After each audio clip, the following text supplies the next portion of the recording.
Halo netizen, ini adalah all new Honda CR-V RS eHev. Jadi ini merupakan CR-V generasi ke-6 yang sudah dijual di Indonesia mulai acara Gias 2023 lalu ya. Dan ini merupakan CR-V hybrid pertama yang dijual secara resmi di Indonesia. Dan ini mobil dari Honda Prospect Motor yang sedang kita pinjam di Kendara untuk review impresi berkendaranya. Dan buat kalian yang penasaran dengan impresi berkendaranya, bisa lihat videonya Kendara yang nanti linknya akan di gue taruh di description ya. Dan easter eggs-nya, ini mobil enak banget untuk dikendara ya. Jadi seperti yang kita tahu ya, si CR-V generasi terbaru ini kan emang lumayan melonjak jauh ya harganya. Yang turbo bensin biasa itu di 740 jutaan waktu awal launching, dan yang si hybrid ini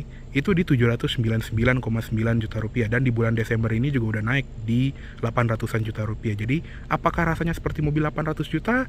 Ya nanti kalian tonton aja terus ya. Oke, sekarang kita lihat ke interiornya dulu. Untuk kuncinya seperti ini. Jadi kuncinya mirip seperti smart key Honda kebanyakan ya, dan ada tombol lock unlock, remote start, dan buat buka bagasi elektriknya. Dan untuk yang versi hybrid juga, dia ada aplikasi Honda Connect yang merupakan aplikasi telematika di smartphone kita yang bisa kita install, dan nanti bisa mengontrol segala fungsi mobil kayak remote start, buka pintu, dan bisa memantau kondisi mobil gitu ya, dan mobil lagi di mana gitu, macam-macam lah pokoknya. Jadi lengkap lah, kurang lebih mirip seperti Hyundai Blue Link lah ya, cuman fiturnya agak beda sedikit. Nah, selain Smart Key-nya ini, dia juga ada akses Smart Entry yang cukup sentuh handle bagian dalam untuk membuka. Untuk kunci tinggal sentuh kuratan yang ada di bagian belakang handle ini, dan dia juga ada di kedua pintu depan. Untuk interior ini juga sama aja seperti yang versi bensin turbo biasa ya, cuman yang versi RS ini lebih sporty ya, karena joknya ada jahitan merah, walaupun bentuk joknya sih kurang lebih sama ya, dari lapis kulit. Dan untuk airbagnya dia juga ada 8 ya, jadi nggak cuman airbag depan, samping, curtain airbag, tapi dia juga punya airbag lutut untuk kedua penumpang depan. Jadi airbag lutut pengemudi, airbag lutut penumpang depan itu juga ada. Dan pengaturan jok depan ini udah elektrik, maju mundur, recline, dan bisa naik turun depan belakang juga, lumbar support 4 arah, dan dia juga ada memory seat ya di bagian sini. Oke, sekarang kita masuk aja, dan karena kuncinya udah kita kantongin, tinggal injek rem dan tekan start button di bagian sini untuk menyalakan mesinnya. Nah, kalau misalnya baterainya lagi mencukupi, dia hanya menyala mobilnya aja, tapi mesinnya lagi mati. Tapi karena baterainya tadi lagi low, kita habis jalan dari Jakarta nih, lagi di puncak, makanya dia agak habis ya, dan dinyala dulu sejenak, nanti akan mati nih mesinnya secara otomatis. Oke, sekarang kita sudah berada di interiornya all new Honda CR-V RS eHev atau CR-V hybrid ya. Dan seperti biasa kita akan bahas setirnya dulu. Untuk setirnya ini sudah dilapis kulit dan pengaturannya lengkap ya, teleskopik yang jauh sekali, khas mobil negara maju gitu ya, karena kan dia developnya di Amerika. Dan tombol-tombolnya juga banyak nih, rame, ada buat ganti track, volume, dan ada scroll wheel untuk ngatur MID sebelah kiri, voice command, ada pedal shift juga untuk mengatur level regenerative braking, ada klaksonnya juga yang jujur ini emang agak kurang di CR-V baru ini. Tuh, kurang maco gitu ya, kalah sama klaksonnya HR-V baru malah. Dan di sebelah kanan juga ada tombol untuk ngatur cruise control yang sudah adaptif dengan lane keep assist, jadi dia sudah ada Honda Sensing. Dan di bagian dalam setir ini juga sudah dijahit merah. Di belakang setir ada tuas lampu yang sudah otomatis. Dan untuk yang versi RS hybrid ini, dia ada rear fog lamp yang nggak ada di versi bensin biasa. Di sebelah kiri juga ada pengaturan wiper yang sudah otomatis, dan di sini ada buat pengatur intermittent timer atau buat ngatur sensitivitas dari auto wipernya. Ada pengaturan wiper belakang, dan untuk instrument clusternya juga dia sudah full TFT display. Dan di sebelah kiri dan kanan itu juga ada meteran untuk berapa level baterai, dan sebelah kanan itu untuk fuel gauge gitu ya. Nah, untuk instrument clusternya seperti ini. Jadi yang sebelah kiri itu bukan tachometer, melainkan dia kayak jumlah persentase power yang dikeluarkan dari mobil ini, dan ketika kita lagi kayak lepas rem atau coasting gitu ya, dia akan ada zona hijau yang menunjukkan kalau mobil itu lagi regenerative braking untuk menambah level baterai. Dan sekarang ini lagi mati nih mesinnya, jadi kalau ada mati dia ada logo EV di bagian power meter sebelah kirinya. Dan untuk MID juga lengkap ya, ada speedometer digital di atas, terus ada temperatur udara luar, ada ini juga apa namanya, odometer udah 10.000 km, dan ada mode berkendaranya nih lagi normal sekarang. Nah, untuk di gauge cluster sebelah kiri itu bisa diganti-ganti dari scroll wheel di sini ya. Jadi bisa nampilin telepon, radio, USB, Bluetooth, Apple CarPlay atau Android Auto, dan bisa di customize juga ya. Jadi buat nampilin jam dan audio yang lagi diputar atau enggak. Sebelah kanan ini untuk MID-nya. Jadi selain speedometer analog, di sini juga ada tampilan untuk power flow ya. Jadi sebagai contoh, sekarang mesinnya lagi nyala untuk mengisi daya baterainya. Nanti juga akan ada panah yang berbeda ya, kayak misalnya dari baterai ke ban, atau dari ban ke baterai untuk regenerative braking, atau dari mesin ke ban. Itu juga macam-macam lah, dia berfluktuasi tergantung kondisi mobil gitu ya. Di sini juga ada MID-nya. Jadi di sini ada trip A kita. Jadi dalam 5 hari ini kita udah berjalan 1.200 km dan konsumsi BBM rata-ratanya itu 15,8 km per liter. Kedengarannya kurang spesial untuk mobil hybrid, tetapi kita udah geber sampai nggak tahu kayak apaan deh. Pokoknya nggak ada eco driving sama mobil ini sama sekali, dan ya hasilnya seperti ini. Jadi udah termasuk idle pas shooting juga, dan macam-macam lah. Untuk trip B-nya tinggal diklik scroll wheel-nya aja. Ada average speed juga di sini untuk waktu berkendara, kecepatan rata-rata, navigasi.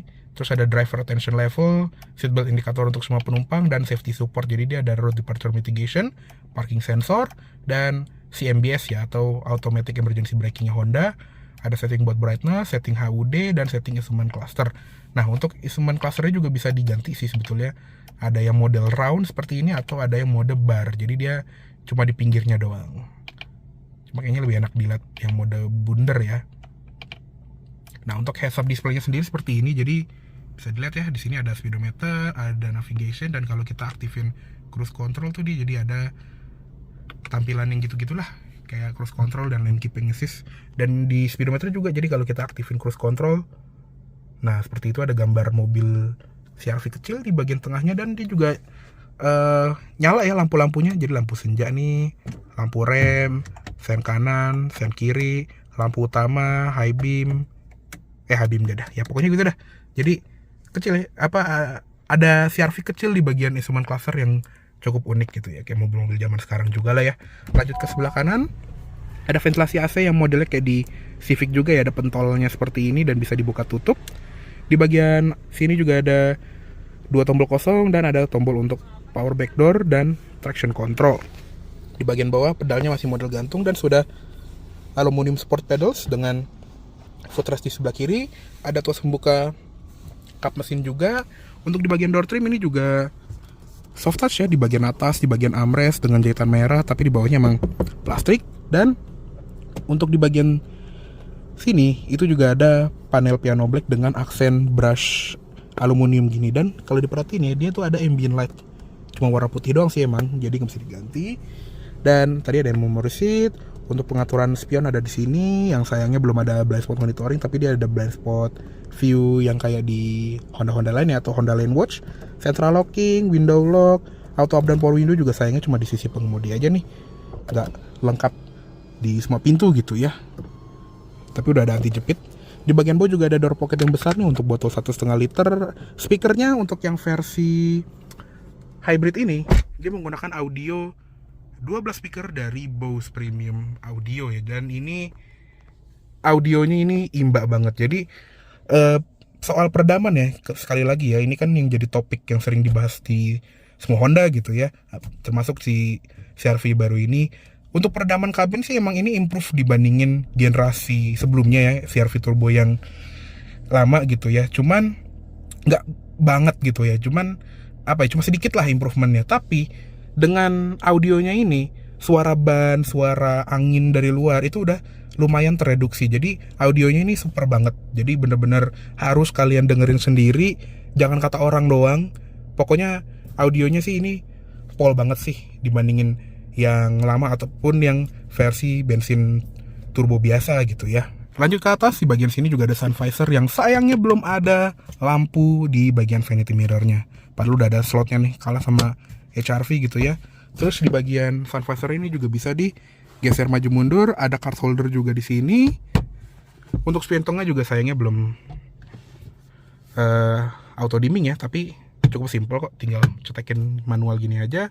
Ada lampu baca yang sudah LED dan bisa dinyalain semua lampu juga.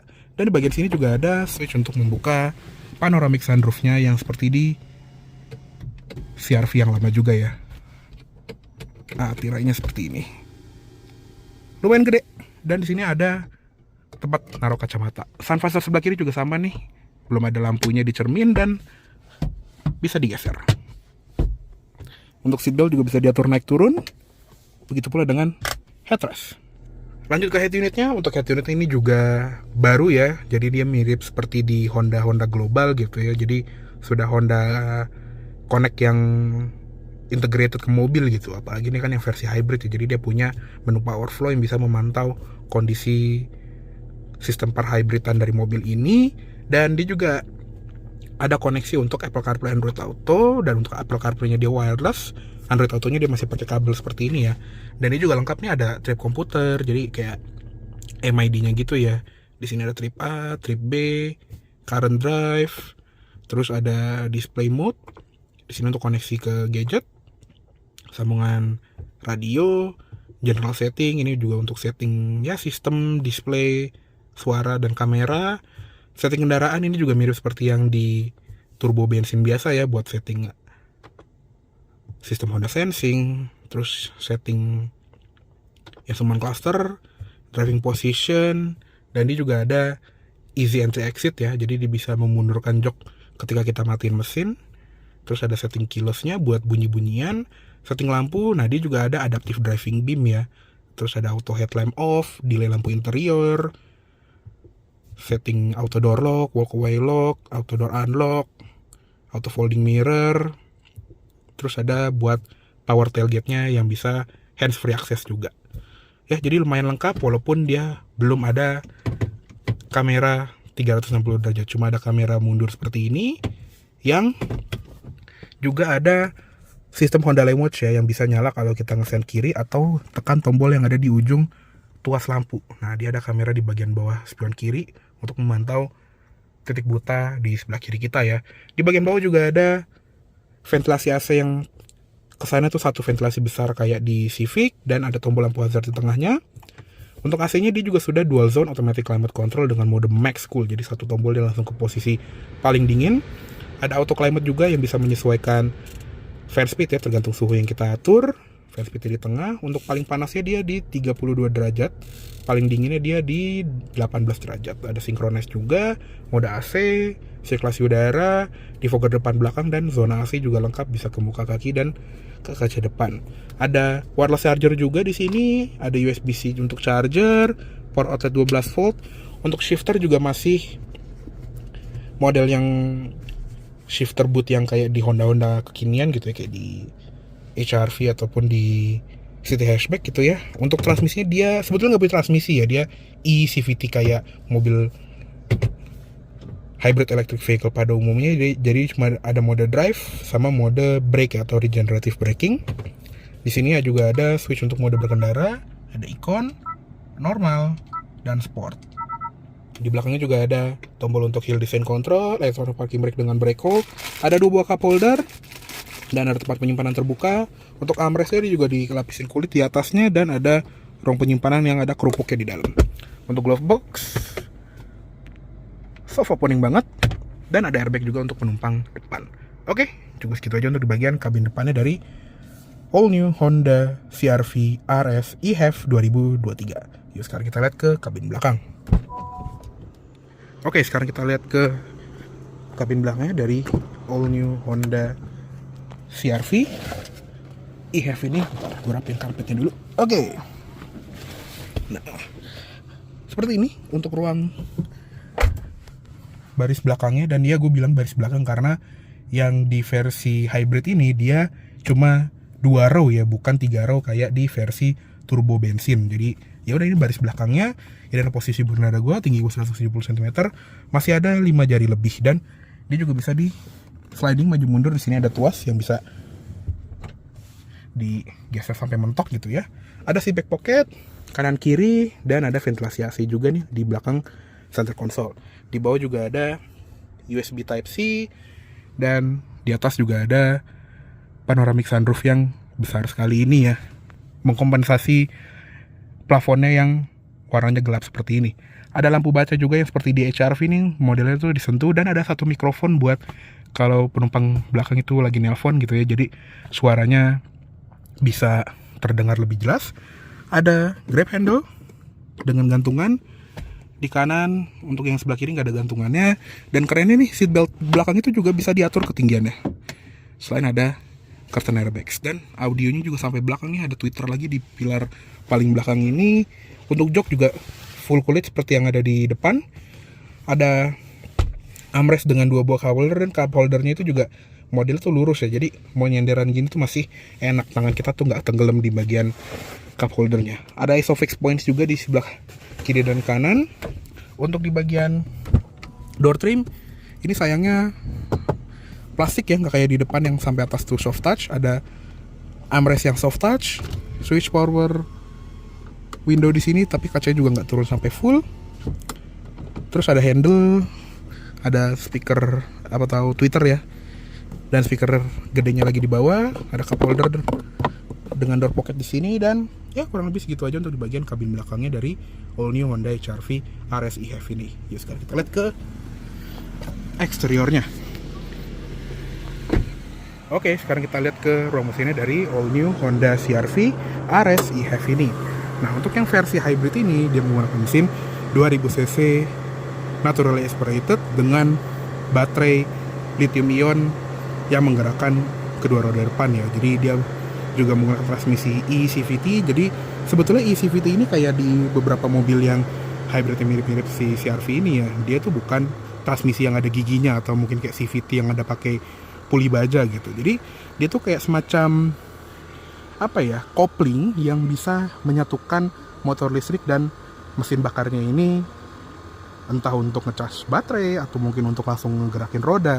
Jadi di low speed ini dia nggak ada koneksi antara ban dan mesin ya, karena mesin bensin atau diesel gitu ya, biasanya kan ada sweet spot atau rentang RPM yang paling efisien.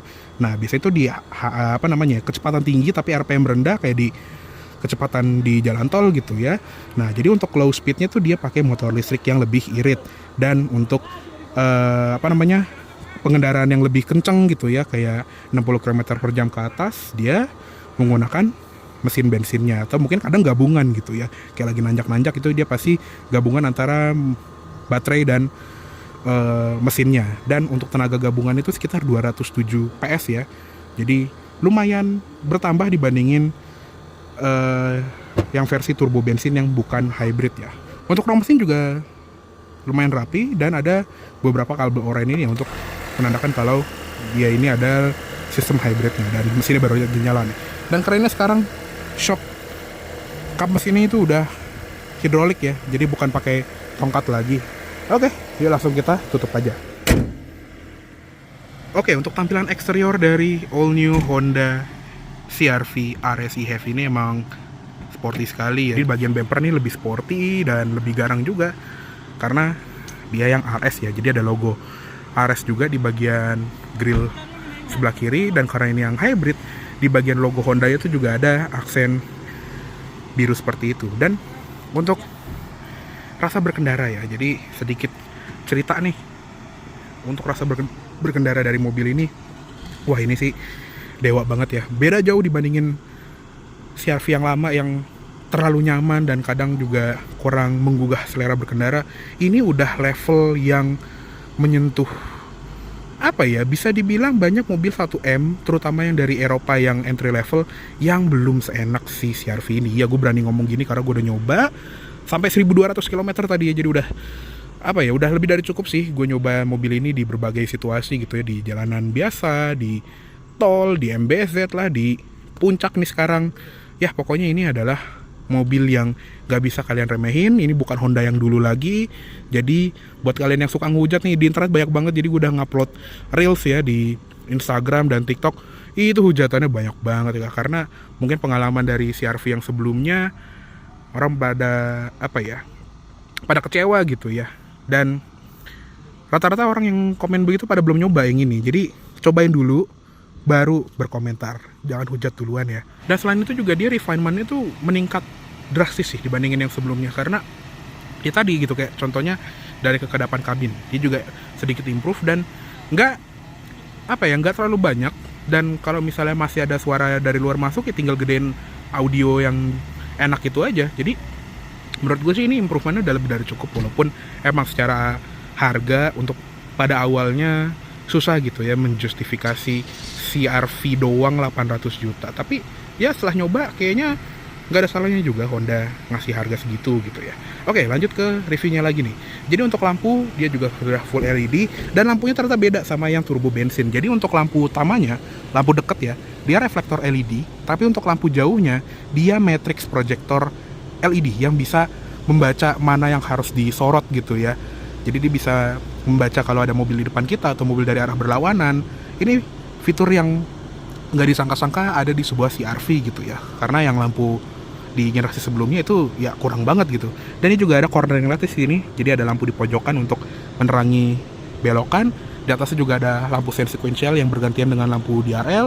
Di bawah juga ada fog lamp LED yang kecil yang sebetulnya agak kurang terang sih ya. Dan lanjut ke bagian sampingnya. Untuk velg dia seperti ini, warnanya hitam dan dia membesar 1 inci, sekarang jadi 19 inci. Untuk bannya di sini 235 55 R19. Dan remnya juga disc brake depan belakang sudah lengkap dengan ABS, EBD, brake assist, traction control dan stability control. Untuk wheel arch juga dia sewarna body ya, yang versi RS eHev ini. Jadi bukan hitam plastik tapi ya udah sewarna body. Kalau belinya biru ya biru, putih ya putih gitu. Dan CR-V baru ini juga ada set marker, cuma dia nggak nyala kayak di Civic Turbo yang lama gitu ya, cuma mantulin cahaya aja. Tapi kalian sih kayak USDM gitu. Untuk spion juga dia nempelnya di pintu sini. Spionnya juga warna hitam untuk yang versi RS eHev. Ada lampu sen di sisi luarnya. Window line atas bawah juga chrome. Dan handle-nya juga sewarna body. Di atas juga ada roof rail warna silver seperti ini. Lanjut ke belakang. Nah ini juga salah satu bahan hujatan netizen nih, yang lampunya tuh mirip R3 atau XL7. Ya emang sih, cuman ya kalau mau positive thinking bisa kan bilang ini mirip Volvo gitu, yang bentuknya trickle down ke bawah terus ngelebar gitu. Dan kalau dilihat sih mirip-mirip Jazz GK5 juga ya, mirip yang lampu versi Jepang gitu. Cuman ya gitulah netizen Indonesia, heran juga gue. Nah lampu belakang ini juga sudah full LED, jadi sennya di sini sudah LED. Dan untuk yang versi RS eHev ini juga ada rear fog lamp, lampu mundur LED. Untuk emblem di belakang ada emblem CR-V, di sebelah kanan ada emblem RS eHev. Untuk di belakang juga ada aksen underguard yang sayangnya sih dicat warna body. Andai kan yang di bagian tengahnya itu dibikin silver kayaknya lebih enak dilihat. Dan knalpotnya ini juga setengah palsu ya, jadi yang sebelah kanan ini beneran bolong, yang sebelah kiri biar bumpernya nggak belang itu palsu. Jadi cukup unik. Sensor parkir di belakang 4 titik dan ada kamera mundur juga tadi ya. Lampu plat nomor juga sudah LED. Wiper belakang ada defogger juga, spoiler dengan hamo stop lamp, dan ada antena shark fin warna hitam. Untuk bagasi juga sudah elektrik dan tadi ada hands free access. Untuk bagasi juga lega nih karena dia versi 2 row ya, bukan 3 row kayak yang versi turbo bensin. Dan di bagian bawah sini juga ada baterai untuk sistem hybridnya, makanya dia nggak ada jok baris ketiga. Nah untuk di bagian bawah sini juga ada tire repair kit dengan kompresor, ada subwoofer yang besar di sebelah kanan. Lampu bagasi juga LED kiri kanan, ada power outlet 12 volt juga, dan ada gantungan-gantungan di kanan dan kiri. Oke, yuk kita tutup aja. Nah, di sebelah kiri sini juga ada tutup tangki ya yang bisa langsung dipencet. Dan sini juga dianjurkan RON 90. Jadi karena emang basicnya ini R20 atau mesin CR-V 2000 cc yang generasi ketiga ya, jadinya dia bisa meminum oktan rendah asal jangan diisiin subsidi aja. Oke, kayaknya cukup segitu dulu untuk review dari all new Honda CR-V RS e-HEV tahun 2023 ini. Mohon maaf apabila ada salah kata-kata dalam menyampaikan review. Dan tadi ya, untuk impresi berkendara lengkapnya itu bisa nonton channelnya Kendara yang nanti kalau ada videonya udah tayang gitu ya, bisa gue cantumin di description di bagian bawah. Oke, terima kasih sudah menonton. Sampai jumpa di video selanjutnya. Jangan ugal.